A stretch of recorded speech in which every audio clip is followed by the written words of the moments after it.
Bonjour à tous, c'est Dre et bienvenue dans cette série de vidéos où je reprends chacun des objectifs de mon cours et où je vous donne les explications dans le but d'atteindre ces objectifs.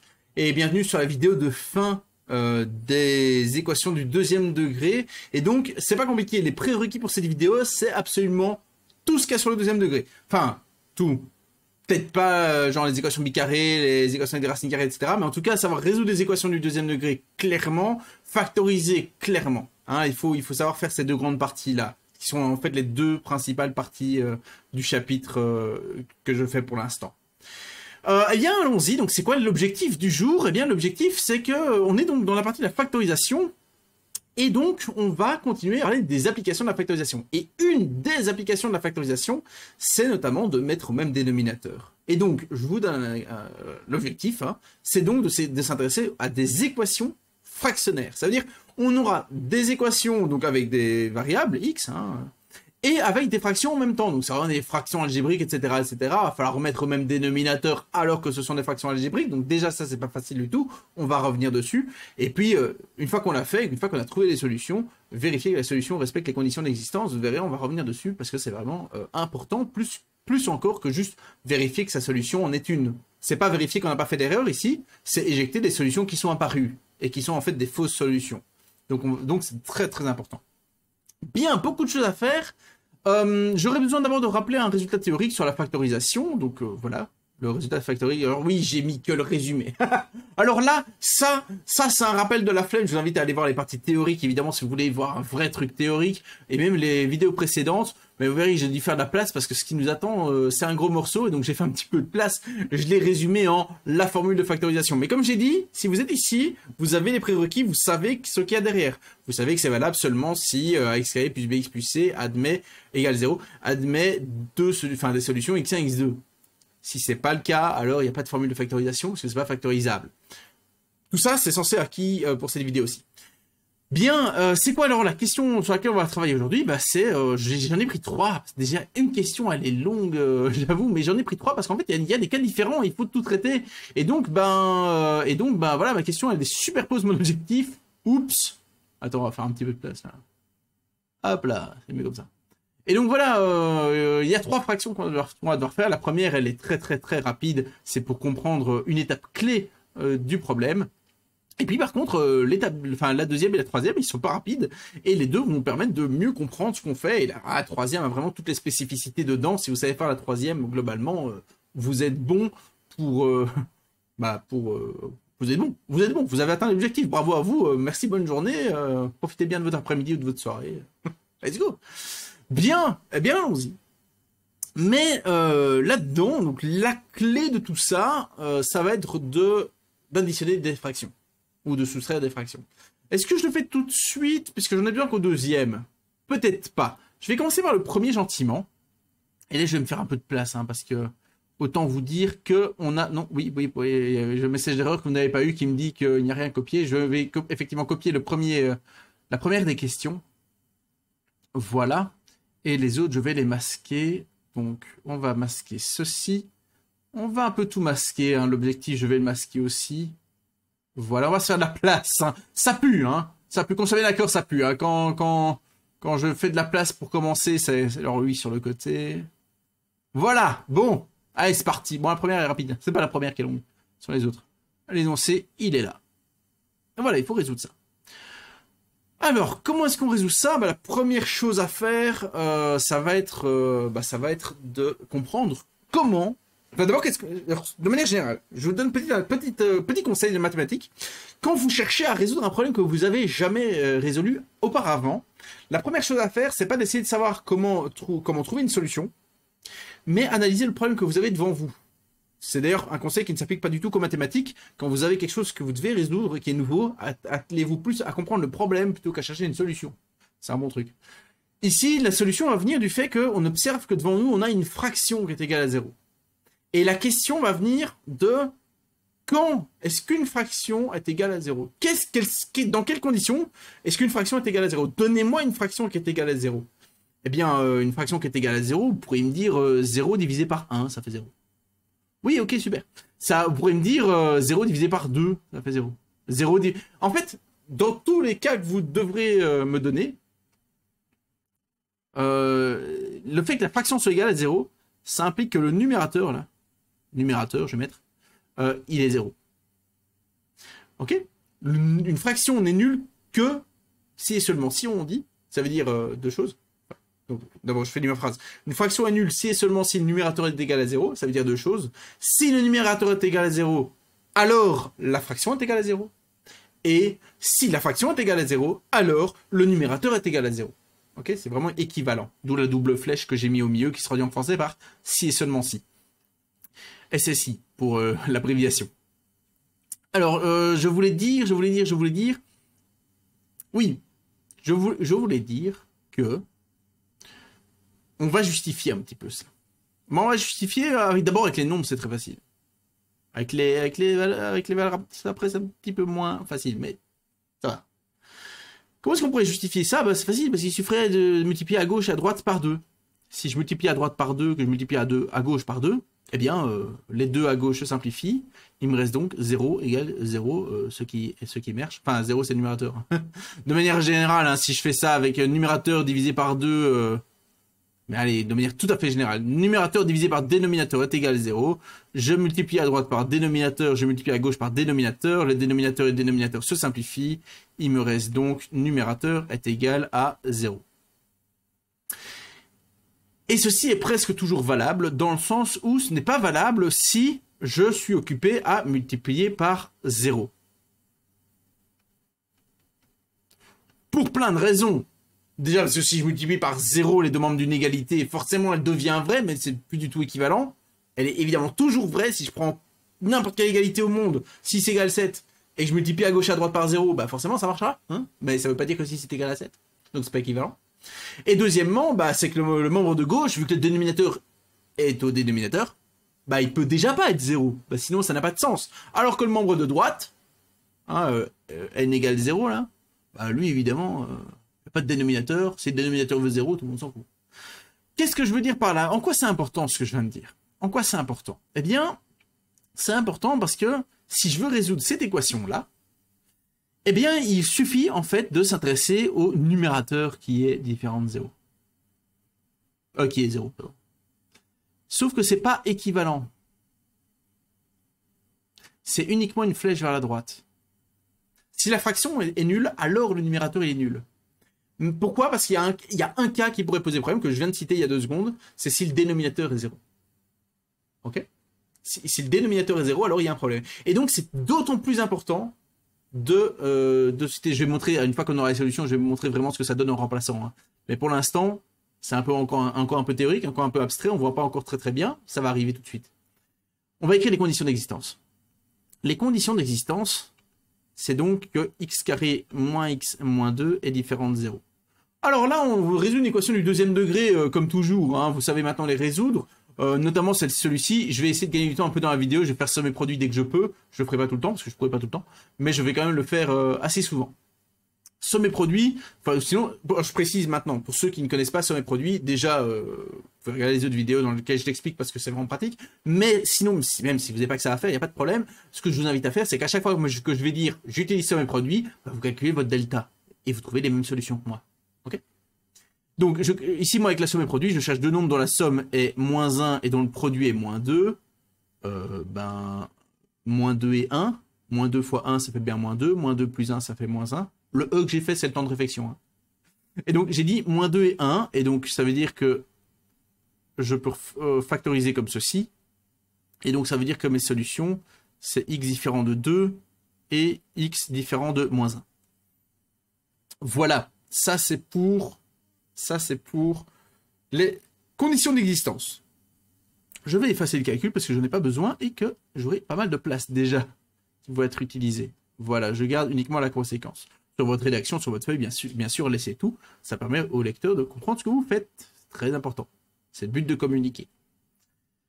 Alors, une fois que j'ai fait mes conditions d'existence, maintenant je peux un peu plus détailler un petit peu ce que je disais avec ma flèche, mais pour ça je me rends compte que j'ai besoin d'abord de terminer de résoudre mon équation. Donc je reprends le raisonnement. Cette fraction est égale à 0, ça veut dire que le numérateur en particulier doit être égal à 0, et que le numérateur soit égal à 0, ça on sait le résoudre. De nouveau, faites delta si vous ne connaissez pas somme et produit. Ici, moi, j'observe que c'est un x1 devant, le A vaut 1. Donc, somme et produit s'applique. Je cherche deux nombres dont la somme est moins 3 et dont le produit est moins 4. Moins 4 fois 1. Donc, x moins 4 fois x plus 1 égale 0. Là, c'est équivalent. Et donc, ça veut dire que les solutions, c'est x égale 4 et x égale a moins 1. Voilà, qu'est-ce que je voulais vous dire par cette flèche? Eh bien, vous voyez le problème, il est là. Le problème, c'est que ici, cette étape-ci, si je remplace x par moins 1, eh bien, ça marche. C'est une solution. Moins 1 est une solution de mon équation. Par contre, si je remplace x par moins 1 dans cette fraction-ci, eh bien là, vous avez 0 au numérateur et 0 au dénominateur. Et donc, votre fraction n'a même pas de sens. Et donc, pour x égale moins 1, votre fraction n'a même pas de sens. Elle ne peut même pas être écrite. Et donc, évidemment, c'est pas équivalent. Puisque la fraction n'a pas de sens en x égale à moins 1. Et en dessous, par contre, il n'y a pas de problème, c'est bien une solution. Donc, évidemment, c'est pas équivalent. Ce qui s'est passé, c'est quoi? C'est qu'à cause des conditions d'existence, eh bien, x carré moins 3x moins 4 divisé par x carré moins x moins 2 est égal à 0, a les mêmes solutions que x carré moins 3x moins 4 est égal à 0, à condition que les conditions d'existence soient vérifiées. Ce qui veut dire quoi? Ce qui veut dire qu'on a trouvé deux solutions, 4 et moins 1. Sauf qu'il y en a une des deux qui ne peut pas être acceptée parce qu'on a dit x différent de moins 1. Et donc cette solution-là est à rejeter. C'est ça le deuxième objectif qui est aujourd'hui. Je vais vous réécrire l'objectif. La partie, puis vérifier que la solution respecte les conditions d'existence. Cette deuxième phrase-là. C'est exactement ça. Il faut bien vérifier. C'est pas optionnel. C'est pas pour vérifier si je me suis trompé ou pas. Ici, je me suis pas trompé. Ok? Mais c'est obligatoire de vérifier. Et donc, à rejeter le x égale à moins 1. Et donc, la seule solution, ici, je vais écrire l'ensemble des solutions, ce que je fais rarement. La seule solution est 4. Il faut écrire un ensemble de solutions, je ne trouve pas ça indispensable, je ne vois pas l'utilité.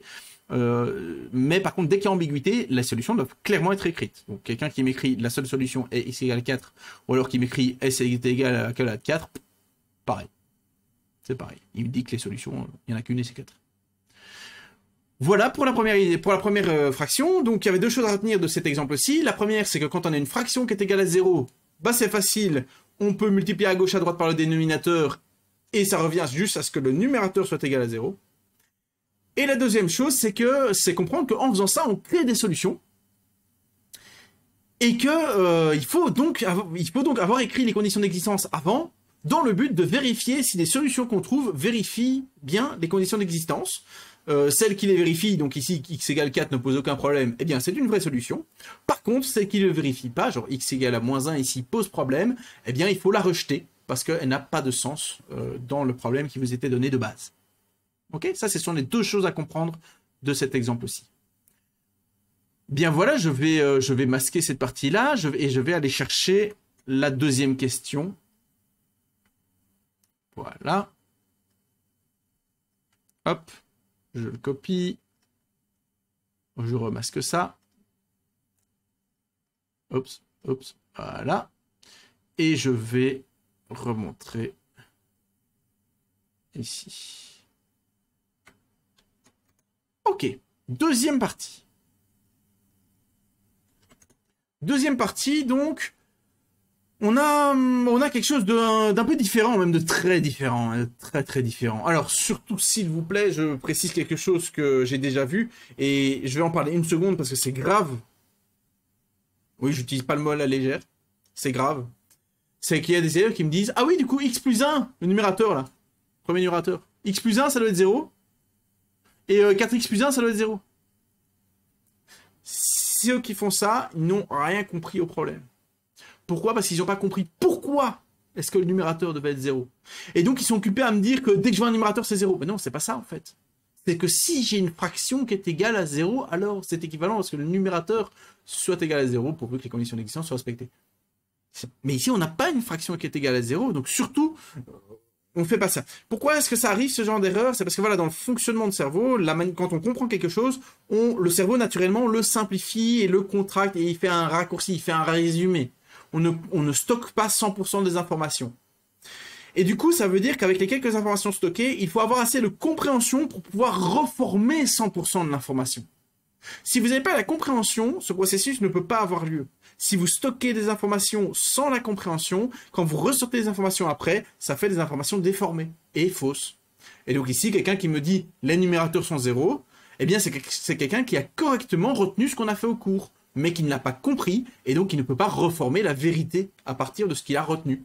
Et donc ça n'a plus aucun sens, il perd complètement la notion de vérité, de justesse derrière. Ok? C'est quelque chose de naturel, mais dangereux et donc grave. Parce qu'il est, une fois que vous rentrez là-dedans, c'est difficile d'en sortir, parce que moins vous comprenez, j'ai déjà expliqué cette image de brouillard, moins vous comprenez, plus vous créez un brouillard autour de vous, et plus le brouillard s'épaissit, eh bien, à un moment, vous êtes complètement perdu, vous ne savez plus quoi faire, et vous n'avez plus d'autre possibilité que de continuer à générer du brouillard dans le but d'essayer de faire des trucs, parce que vous avez perdu la compréhension à un moment, et vous avez du mal à retomber sur vos pattes. Possible, hein. Faites-le. Mais en tout cas, la première étape, c'est d'être conscient et d'essayer d'éviter ça.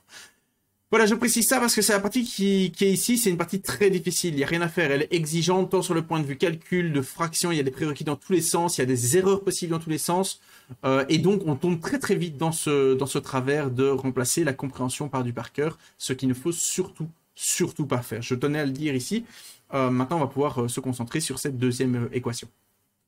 Et donc, ce que j'ai compris avec le premier exercice, ce que j'espère que vous avez compris avec le premier exercice, c'est que quand vous êtes dans le cas d'une fraction est égale à 0, bah c'est bon, on a une porte de sortie.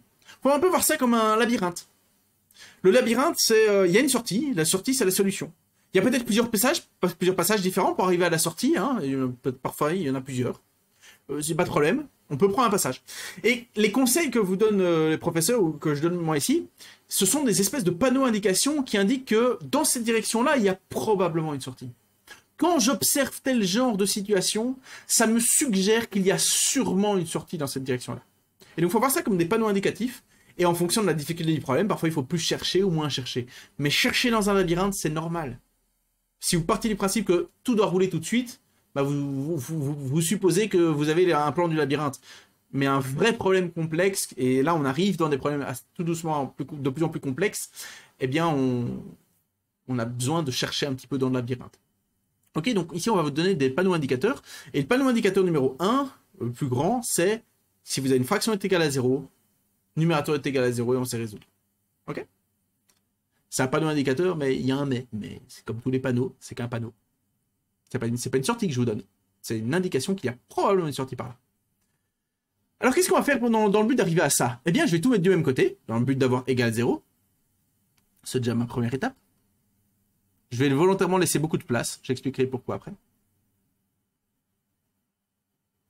J'ai dit que je laissais beaucoup de place.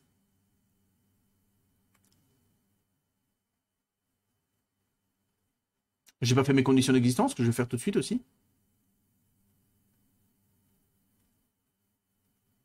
Voilà. Les conditions d'existence, on fait le plus tôt possible. Avant de faire quoi que ce soit, c'est mieux. Comme vous avez remarqué, je ne sais pas pourquoi, je les oublie tout le temps au début, mais je les fais tout de suite, tout le temps assez tôt, donc tout va bien. Mais il faut les faire. Dès que possible, vous les faites. Alors, on a deux dénominateurs, donc chacun des dénominateurs ne doit pas être 0, donc on ne peut pas diviser par 0. Bon, la deuxième est déjà résolue par elle-même, donc c'est déjà bien. Par contre, la première, on peut la résoudre. C'est-à-dire trouver que la valeur qui poserait problème, c'est moins 1,5. C'est comme elle écrit cette double flèche. Voilà. Bien. Alors, je vais revenir sur ces espaces que j'ai laissés, parce que maintenant, on va devoir additionner des fractions. Et pour bien comprendre comment on va additionner des fractions algébriques, eh bien, on va revenir sur les additions de fractions non algébriques. Par exemple, je vais prendre 5 divisé par 52. Vous reconnaîtrez les exemples de 52 et 78 que j'ai pris juste avant. Plus ou moins, c'est qu'importe, les additions de fractions fonctionnent de manière très similaire. Plus, je sais pas combien, moi 7, voilà, divisé par 78. Comment est-ce qu'on va faire pour additionner ces deux fractions-là? Eh bien, l'étape 1, ça va être donc de déterminer un dénominateur commun. Alors, l'étape 1, je vais l'appeler numéro 2, parce qu'il y a un premier truc à faire dans le but d'arriver à trouver un dénominateur commun. Donc, je veux trouver un dénominateur commun. dénominateur commun. Bah, comment est-ce que je fais pour trouver un dénominateur commun entre 52 et 78? C'est ça la question. Bah, je les factorise. Je les factorise. Et je vais chercher un dénominateur commun. Donc, factoriser. On va prendre le PPCM si vous avez le terme. Le petit multiple commun. Factoriser les dénominateurs. Ce qui me permet... Hein, c'est pour ça que je vous disais, le gros premier objectif, c'est de trouver le dénominateur commun. Mais dans le but d'arriver à ça, je dois factoriser. Ensuite, maintenant que j'ai le dénominateur commun, voilà, faisons ça en parallèle, hein, et puis on continuera. On va commencer par factoriser. Donc, factorisons, donc, point 1, factorisons 52. On peut diviser par 2, ça fait 26. Je le fais vite parce que c'est pas ça qui nous intéresse. Et j'ai déjà fait dans la vidéo précédente aussi, mais surtout que tout le monde sait faire ça. Si vous ne savez pas le faire, vous n'êtes pas censé essayer de faire ce qu'on fait dans cette vidéo. Par contre, ça fait 39. Voilà. Voilà. Ça, c'est pour factoriser les dénominateurs communs. Et donc, on voit que les dénominateurs, c'est donc 5 sur 2 au carré fois 13, plus 7 sur 2 fois 3 fois 13. Je précise que le numérateur, tout le monde s'en fout. Hein. Et c'est dénominateur commun qu'on cherche. Hein. Deuxième étape, c'est donc de trouver le dénominateur commun. Comment est-ce qu'on trouve un dénominateur commun? Eh bien, il faut tous les facteurs différents avec leurs plus grands exposants. Donc, mon dénominateur commun, voilà, ce sera, alors, il faut des 2 avec le plus grand exposant possible, il faut des 3, et il faut du 13. Avec à chaque fois le plus grand exposant présent dans n'importe quelle des factorisations. 2 carrés, il apparaît dans 52, 3, il apparaît dans 78, et 13, il apparaît dans les 2. Ok, une fois que j'ai le dénominateur commun, je vais faire un petit peu de place. Et on va détailler comment on met au même dénominateur. Et ça, c'est quelque chose qui est souvent mal... J'allais dire mal compris, appris et enseigné en même temps. Je savais pas quoi dire. Les 3, en fait, je crois. Ça dépend un peu du prof, bien sûr. Mais très souvent, de mon expérience, on détaille pas le processus mathématique qu'il y a derrière, mais juste comment le faire. Et ça pose un problème. Donc, on va venir sur comment on met au même dénominateur. Eh bien, pour mettre au même dénominateur, je vois par exemple que 52, pour arriver à mon dénominateur commun de 2 au carré fois 3 fois 13, vous avez remarqué que je n'ai pas compté combien ça fait, hein, je m'en tape. Il me manque 1 fois 3. Et donc, je vais rajouter 1 fois 3 au dénominateur. Sauf que je ne peux pas juste faire 1 fois 3 au dénominateur, ce qui correspond donc à diviser par 3. L'expression totale. Pour faire ça, j'ai besoin aussi de multiplier par 3 au numérateur. Ça c'est expliqué, mais pourquoi? Parce qu'en fait, en faisant ça, 3 tiers, c'est 1. Et fois 1, je n'ai rien changé. Donc, je peux le faire. C'est pour ça, c'est comme ça que ça marche. Changer de dénominateur, c'est multiplier en haut et en bas, de sorte à multiplier par 1 écrit sous la forme qui nous arrange. Je multiplie par 1 écrit sous la forme de 3 tiers parce qu'il me manque un tiers au dénominateur. Pour la fraction de droite, je vois qu'il me manque un facteur 2, donc je multiplie par 1 écrit sous la forme de demi pour avoir le 2 qui me manque. Et donc maintenant, je peux calculer, donc au numérateur ça me fait 15, sur ce dénominateur commun, est-ce que je calcule combien ça fait? Ouais, allez, 156. Je crois que c'est ça. Hein. Ouais, c'est 156. Plus 7 fois 2, 14, sur 156. Et donc ça me fait un total de 29. Je m'en fous, la partie finale. En fait, même là. Voilà, mon but c'était de vous rappeler et que ce soit bien clair dans votre tête comment on additionne deux fractions. Bon, j'ai pas écrit la suite du coup, hein, mais c'est pas très important aussi pour cette partie-là. C'est surtout cette partie-là. 3, je vais mettre multiplié fois 1 écrit sous la forme blablabla divisé par blablabla. Ok?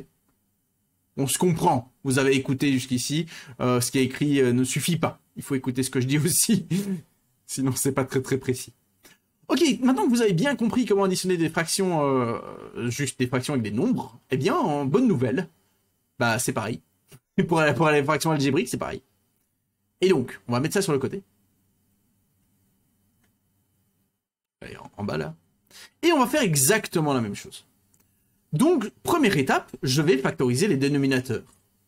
Eh bien ici, 2x plus 1, déjà factorisé. C'est du premier degré, de premier degré, on ne sait pas faire grand chose. On sait mettre x en évidence, enfin on sait additionner ce qui est additionnable, c'est rien faire, mettre un nombre en évidence peut-être, mais ici 2 et 1, il n'y a rien possible. Donc déjà factorisé, super. Étape 1 pour le premier dénominateur, ok. Étape 1 pour le deuxième dénominateur, c'est juste x, donc ok.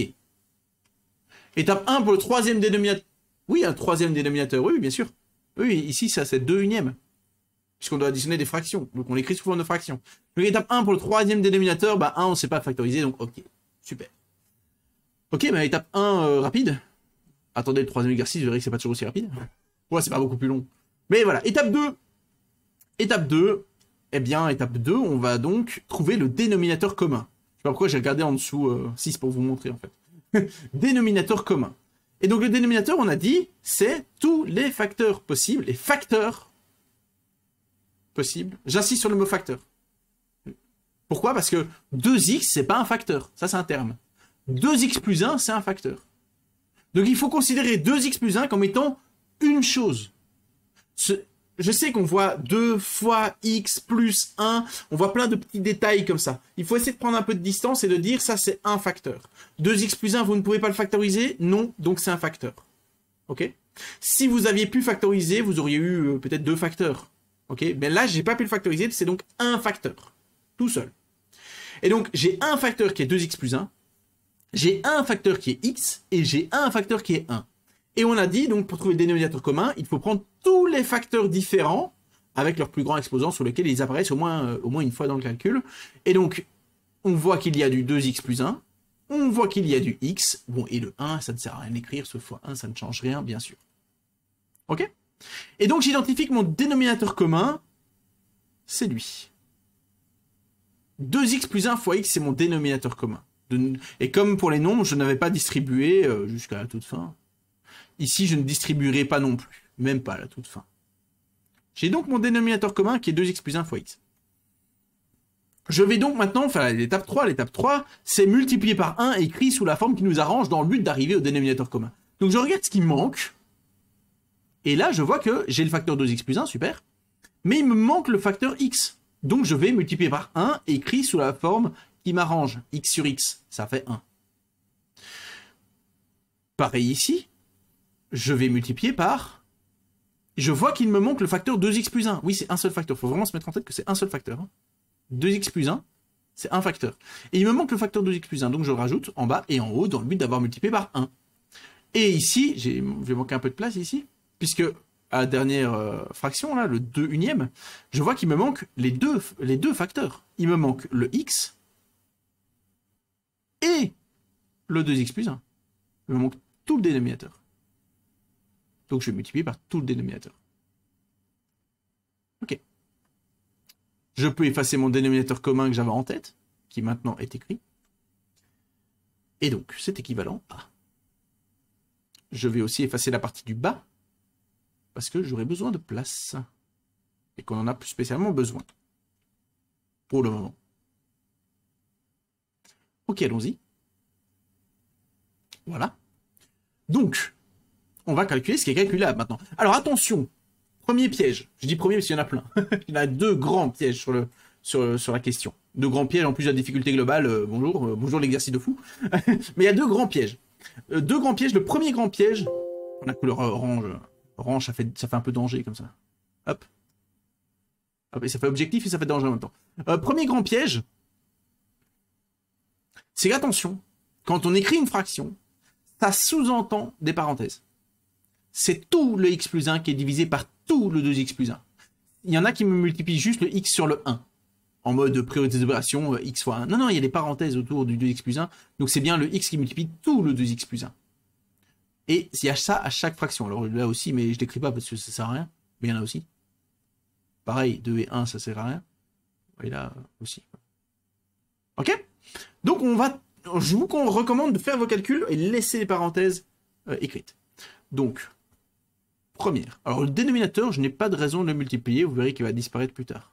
De la même manière que le dénominateur du premier exercice avait disparu. Le numérateur, j'ai x fois 1 et x fois x. Ça fait donc x carré plus x. Le moins, je le recopie bien devant. Et raison pour laquelle je recommande de ne pas tout de suite retirer le dénominateur. Il y en a qui le font trop vite. Petit test. J'ai une mouche qui me tourne autour, génial. Enfin, c'est une mouchette. Petit test, quand on va retirer le dénominateur, qui est l'opération mathématique S. On ne peut pas juste retirer un dénominateur. Essayez de retrouver un peu l'opération. Pendant ce temps-là, je réécris. Je mets double distributivité. Alors oui, je précise. C'est beaucoup plus facile de faire soi-même une difficulté, non. C'est beaucoup plus facile de faire soi-même une double distributivité que de trouver quel terme j'ai additionné et qu'est-ce que j'occupe à faire. Ok?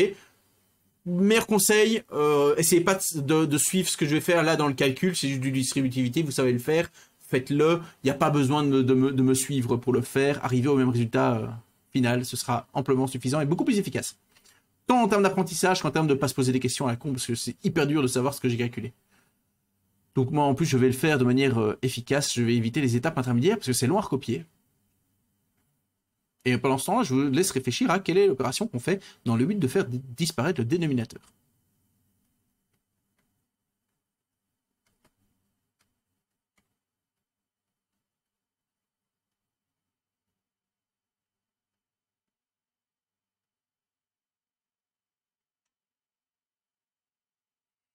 Voilà. La réponse était en multipliant à gauche à droite par le dénominateur. L'opération mathématique, c'est la multiplication par le dénominateur. Il n'y a pas de magie, hein, ça disparaît pas tout seul. Alors voilà, donc le premier signe d'attention que j'avais mis, c'était les parenthèses devant, autour des fractions. Le deuxième signe d'attention, et le dernier, je pense, que je vais mettre en mauve. Tiens, c'est joli le mauve, j'aime bien le mauve. Le deuxième signe d'attention, c'est pour les moins devant une fraction. Ça, c'est vraiment quelque chose qu'il faut automatiquement ranger dans la case danger. C'est vraiment une faute récurrente. Parce que n'oubliez pas qu'il y a un moins devant. En fait, une parenthèse, c'est ça le piège, puisque ça combine entre la première difficulté et la deuxième. Et donc, il y a bien un changement de tous les signes, puisque c'est bien moins A plus B, c'est bien égal à moins 1 fois A plus B. Autrement formulé, c'est moins 1 fois A plus moins 1 fois B. Ce qui fait bien moins A moins B. Donc, on a changé tous les signes. Voilà, voilà. Si vous n'avez pas eu l'explication, maintenant vous l'avez. Bien, on en était où? Donc, bien recopier tout. Alors là, maintenant, je peux mettre tout sur un même dénominateur.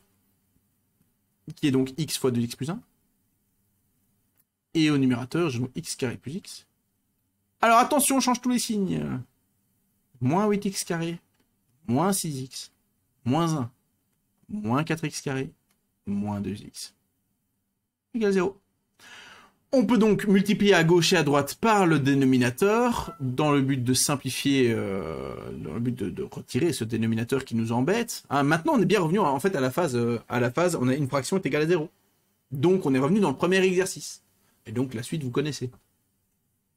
On se débarrasse du dénominateur en multipliant à gauche et à droite par le dénominateur, sauf qu'évidemment, je ne vais pas l'écrire longtemps, parce que 0 fois quelque chose, ça fait 0. Mais évidemment, mais c'est important de l'avoir en tête, parce que par exemple, ça vous montre que ce n'est valable que si vous avez 0 du côté droit. Il n'y a pas de magie en maths. Il ne faut pas croire qu'il y a des choses qui arrivent comme ça, parce que c'est vrai, c'est quelque chose que j'entends beaucoup trop souvent à mon goût. Mais juste qu'il y a des explications, il faut les trouver ou les demander. Soit on vous les donne, soit il faut les demander, mais il faut que ce soit donné à un moment, quoi. Hein, bon. Alors, il me reste quoi? 8x carré moins 4x carré, ça fait moins 12x carré, plus 1, ça fait moins 11x carré. Au niveau des x, x moins 6x, ça fait moins 5. Encore moins 2 là-bas, ça fait moins 7. Et enfin, les nombres. J'ai un moins 1 qui est paumé là-bas, et il est tout seul. Alors, je vous recommande toujours, quand vous faites votre distributivité, quand vous faites cette phase-là de remettre tout en même temps, faites-les 2 fois. Le calcul est assez long, c'est pas ça qui va le rallonger énormément. Par contre, c'est ça qui va faire que vous n'aurez pas tout fait pour rien. Parce que si vous vous plantez, ben, vous êtes à côté de la plaque, vous n'avez pas la solution, point. Après, au niveau si on vous cut, c'est un peu différent. Est-ce qu'on met des points pour les étapes intermédiaires? C'est à votre prof de voir. C'est à ses objectifs d'être clair. Mais en tout cas, vous n'aurez pas la solution pour vous. Donc, faites des choses utiles, revérifiez les endroits où vous savez qu'on peut se planter. Et surtout, partez du principe que vous allez vous planter. Vous êtes humain, je suppose. Donc, vérifiez bien que vous ne vous êtes pas planté, puisque les êtres humains, de base, se plantent. C'est comme ça, on ne sait pas l'éviter. Et donc, je vais le refaire, hein, x carré moins 8x, moins 7, moins 7, moins 4, moins 11, deux méthodes différentes en plus. Et au niveau des x, j'ai moins 8 plus 1, ça fait moins 7. Ça a l'air d'être bon. Ok, je vais tout multiplier par moins 1, parce que je déteste voir des moins partout comme ça, mais ça c'est mon petit confort. Hein. Petit confort perso. J'ai multiplié par moins 1 à gauche et à droite, tout signe égal. Et 0 fois moins 1, ça n'a rien changé. Et ensuite, je vais calculer delta. On calcule. Delta est égal à 49 moins 4 fois 11 fois 1, ce qui fait 5. Et donc, mes solutions. J'ai donc moins b. Oula, c'est un peu skiff ça. Plus ou moins racine de 5 sur 2a. Ce qui me fait... Bah en fait, ça me fait ça. En fait, il n'y a rien à simplifier. C'est moins 7 plus ou moins racine de 5 sur 22. Je vérifie bien sûr que les solutions ne contredisent pas les conditions d'existence, qui étaient x différent de 0 et x différent de moins 1,5, mais tout va bien. Donc j'ai fini. Voilà, ce sont mes solutions. Ok, donc je résume ce genre d'exercice. 1, on met tout du même côté. 2, on cherche un dénominateur commun. Dans le but de chercher le dénominateur commun, on factorise chacun des dénominateurs. On en profite pour écrire les conditions d'existence si ce n'est pas encore fait. 3, on met au même dénominateur en multipliant par ce qu'il manque, écrit, donc c'est 1 écrit sous la forme de ce qu'il manque sur ce qu'il manque. Ensuite, on met bientôt au même dénominateur, attention, il y a 2 passages dangereux. Le moment où on distribue, pas oublier les parenthèses autour du numérateur et des dénominateurs induits par chaque fraction, et l'attention mauve qui est les moins devant une fraction, ça induit un moins devant une parenthèse, et donc ça induit un changement de tous les signes. Et enfin, on ramène tout du même côté, on arrive à une fraction est égale à 0, on multiplie à gauche à droite par le dénominateur dans le but de détruire le dénominateur, et on résout une équation du deuxième degré classique.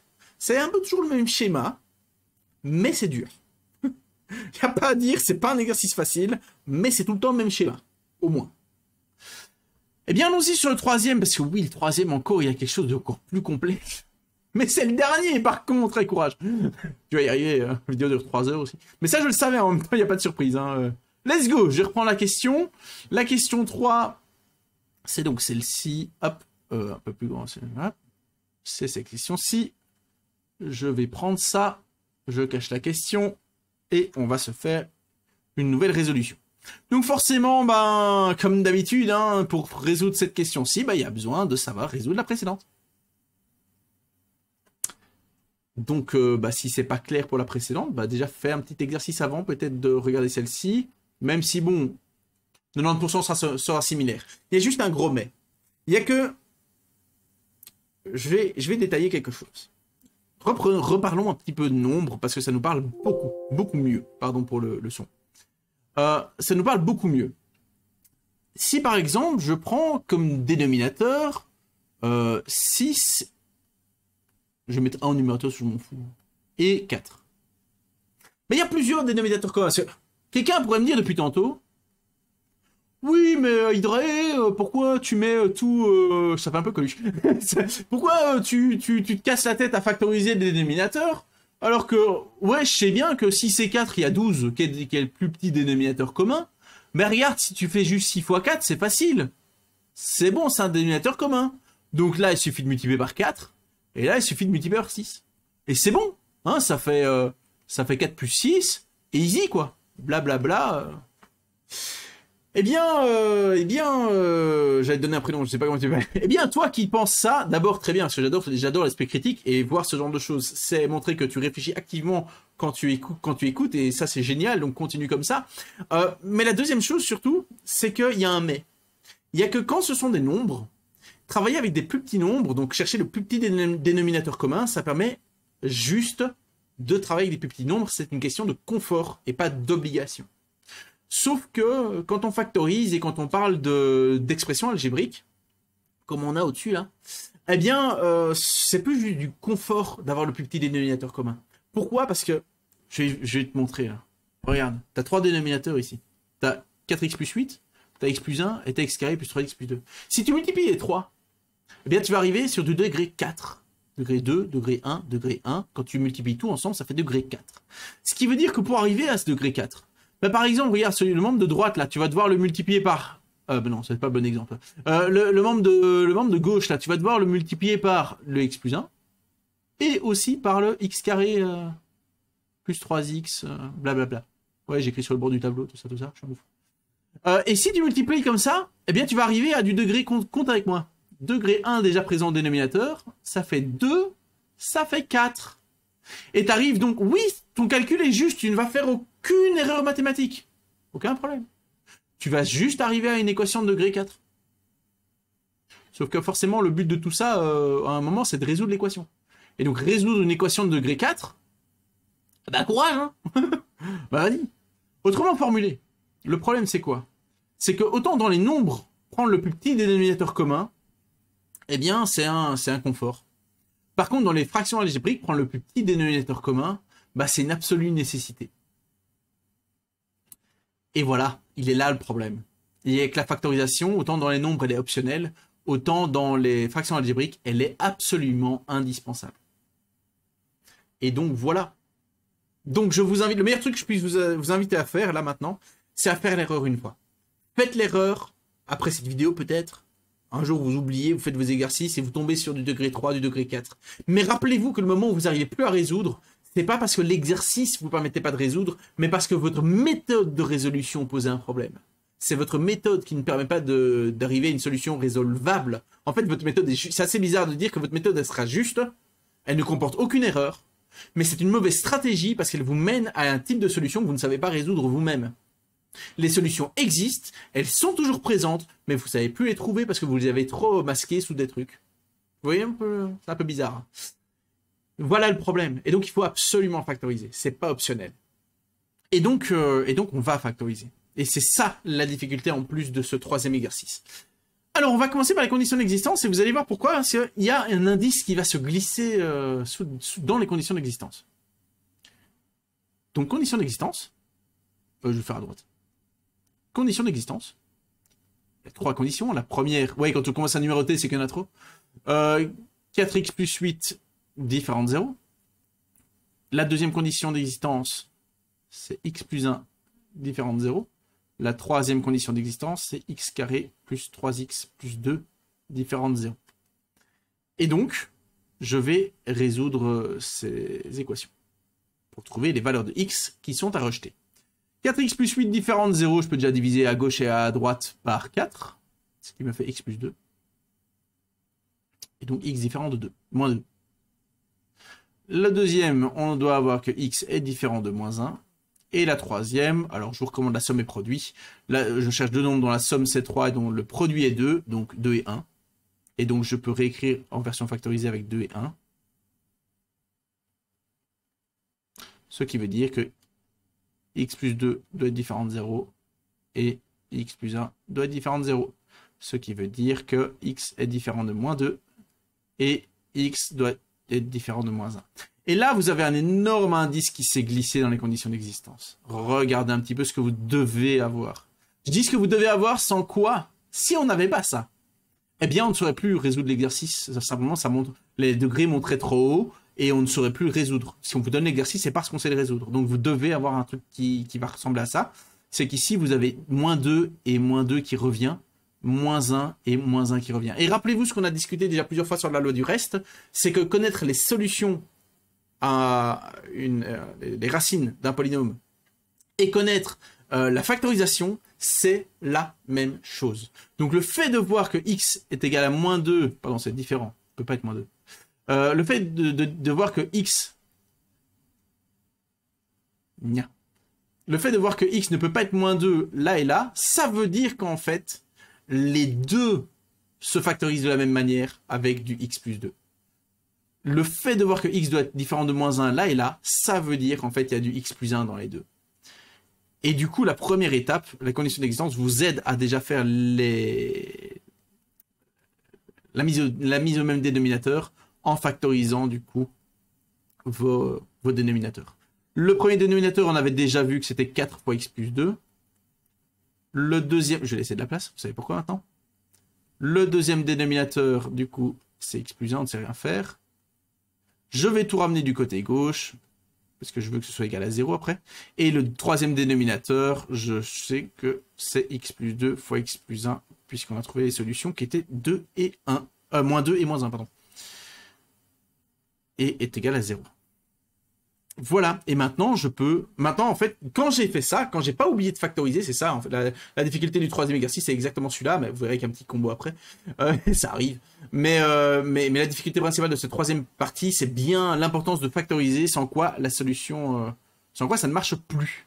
Si vous ne factorisez pas avant de mettre le même dénominateur, vous ne saurez plus le résoudre. C'est pas une question de savoir bien le faire ou pas, c'est une question que ça monte trop haut dans les degrés, vous ne savez plus résoudre du 4e degré.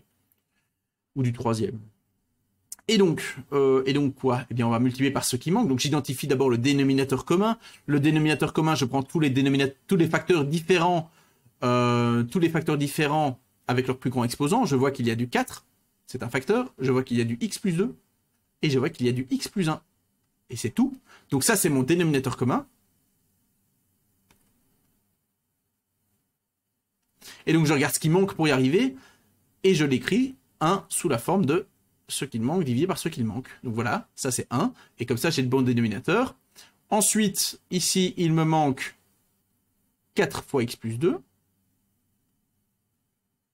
Et là, il me manque juste 4. Voilà. C'est bon.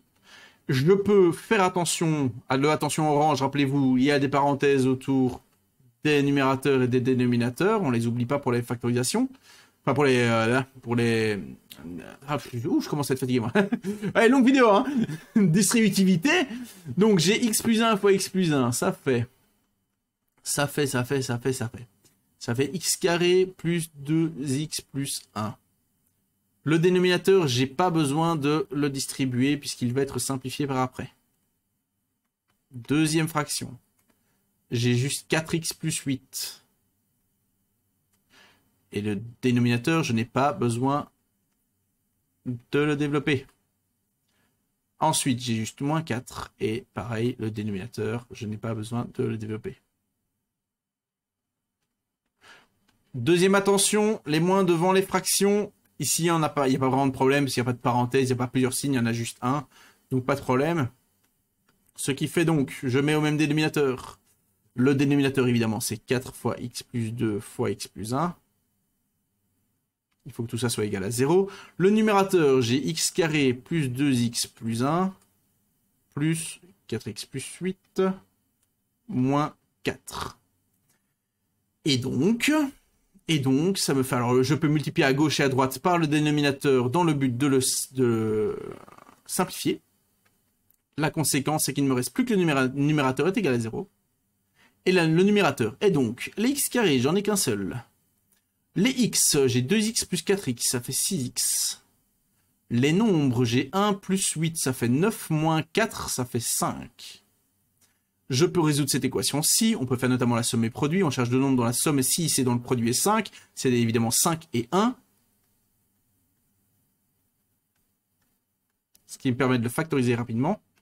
Je crois que j'ai pas fait un delta sur toute la vidéo. Somme et produit, c'est la vie. Sauf des vrais exercices dans mon cours. Hein. J'ai pas juste pris ça pour la vidéo pour gagner du temps.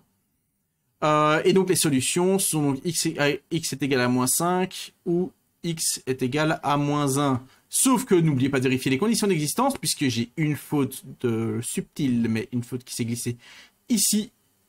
Là, ce n'est pas une double flèche, c'est une simple flèche. Du fait de quand je simplifie, si je multiplie par 0, ça pose problème. Et donc, enfin, c'est une double flèche si x est différent de moins 2 et de moins 1. Bref, ça se discute. Ce que j'ai écrit là est, sur le plan mathématique scientifique, hein, si vous allez à l'université, ce n'est pas assez bien rédigé. Hein. Il manque pour quelle valeur de x est-ce que ce que j'ai écrit est calculé. Et là, ça clarifiera pour la flèche s'il faut une double ou une simple. Qu'importe, on n'est pas à ce niveau-là, mais de toute façon, je l'ai dit. Donc, il n'y a pas de problème si on prend en compte ce que je dis et pas que ce qui est écrit, ce qui était un bon conseil. Ensuite, je vérifie donc les conditions d'existence. Je vois que x ne peut pas être moins 1 ni moins 2, c'est ce qu'on avait écrit au-dessus. Or, j'ai x égale à moins 1, donc lui, c'est non. Donc, on rejette le x est égal à moins 1, et donc la seule solution, je vais écrire l'ensemble des solutions pour une fois, et donc l'ensemble de solutions, c'est moins 5. C'est pas moins s, hein, c'est moins 5. Voilà, c'est moins 5. Et bon, si vous avez un peu de courage, ce que je vous conseille si vous êtes coté, hein, le courage, les points donnent du courage, c'est prendre le moins 5 et vérifier. Vous remplacez votre x là dans l'énoncé, hein, vous remplacez votre x par moins 5 et vous vérifiez si vous avez bien la bonne solution. Mais oui, ici c'est bon, je suis sûr. Je suis sûr parce que j'avais déjà regardé pour avoir certains types, je voulais avoir une solution qui reste, une solution à rejeter. Et donc j'avais déjà regardé les solutions avant de commencer la vidéo. Donc je suis sûr que c'est bon parce que je l'ai déjà vérifié avant. Voilà. Et bien donc, bon, petite synthèse de cette grosse vidéo. Hein. Je vais rester sur la deuxième résolution qui est, je trouve, la plus parlante. C'est là qu'on retrouve toutes les idées. Donc, je refais la synthèse que j'ai faite avant, mais il faut rajouter une petite étape. Ici, dans ce deuxième exemple, on n'avait pas encore eu besoin de factoriser. Parce qu'on n'avait pas le risque, parce que tout était déjà factorisé, en fait. Et donc, la première étape, c'est de factoriser, trouver le dénominateur commun le plus petit possible. Sans quoi, ce n'est plus possible de résoudre. Si on ne prend pas le plus petit dénominateur commun, on a un problème. Je parle en termes de degrés. Hein. Si vous rajoutez des nombres, ça, on s'en fout. Mais en termes de degrés de x, ça doit être le plus petit possible. Ensuite, ben, j'identifie mon dénominateur commun. Je prends donc tous les facteurs avec le plus grand exposant qui apparaissent au moins une fois. Et puis, je multiplie par 1 écrit sous la forme de machin sur machin, mais machin étant ce qu'il manque dans le but d'arriver au dénominateur commun. Et puis, une fois que j'ai ça, je peux compléter pour arriver à avoir tout sur le même dénominateur. Je fais attention aux deux gros pièges qui sont les deux, attention, orange et mauve. Orange, les parenthèses induites par les signes de fraction, et bleu, les moins devant ces parenthèses, et donc qui changent tous les signes. Une fois que j'ai fait ça, je me ramène à une fraction qui est égale à 0, et donc je multiplie à gauche et à droite par le dénominateur, ce qui a pour conséquence que seul le numérateur doit être égal à 0. Tiens, j'ai mis la double flèche ici, hein, valable seulement si les conditions d'existence sont vérifiées. Et puis voilà. Et puis je résous, puisque ça c'est une bête équation du deuxième degré, et une fois que j'ai résolu, je n'oublie pas surtout de vérifier si les conditions d'existence sont bien respectées, parce que si ce n'est pas le cas, c'est une fausse solution qui est apparue lors de la multiplication à gauche à droite du dénominateur. Voilà, gros résumé pour une grosse vidéo, pour un gros morceau, et pour une clôture de chapitre, hein, c'est vraiment l'apogée du chapitre. Eh bien, nous terminons comme ça le chapitre du deuxième degré, ça fait assez long pour cette vidéo, on coupe court, salut, portez-vous bien, merci d'avoir regardé cette série, à la prochaine!